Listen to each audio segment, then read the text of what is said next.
common is it to have such strong back-to-back storms? It's hardly been a week. It feels immensely close together. Is this common?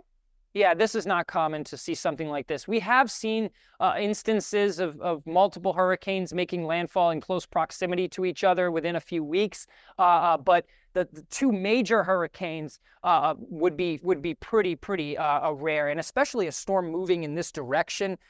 We don't see too many storms moving from the Bay of Campeche to western Florida. Normally, the storm track from this location, normally it's to the west, or kind of up towards the northern Gulf Coast. A track, almost due east or east-northeast, it is pretty uncommon.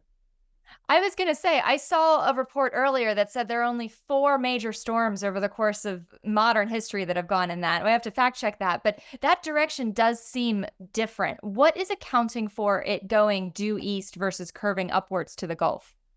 Well, one thing, meteorology, this is October. Typically, we don't see storms taking more of a track into Texas during the month of October. Usually, we start to see more cold fronts or more dips in the jet stream coming down into the United States. And so that's why during the month of October, we typically see storms hooking, more like this during the month of October, or up the coast or out to sea, having kind of more of a hook because they're interacting with a dip in the jet stream. And so that's what's kind of happening here. Although the jet stream isn't exceptionally strong to really pull a storm all the way up, it's a little bit weaker, and so it allows it to kind of meander along a little bit longer.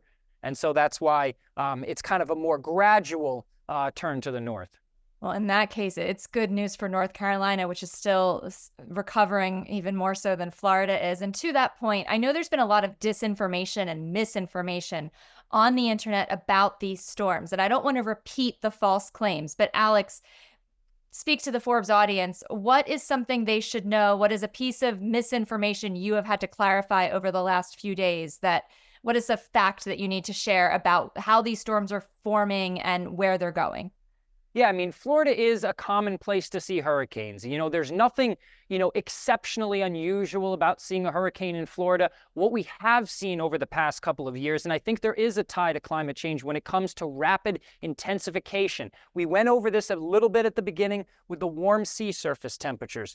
This is the warmest we've ever seen the Gulf of Mexico at the beginning of October on record. So that is something that we have seen change in the last 30, 40, 50 years, as we've seen more heat, more energy, more ocean heat content in the Gulf of Mexico, Western Caribbean, and off the southeast coast. And so over the last couple of years, we've seen more storms undergo this rapid intensification. And so I think that's something that, some people might not be accustomed to.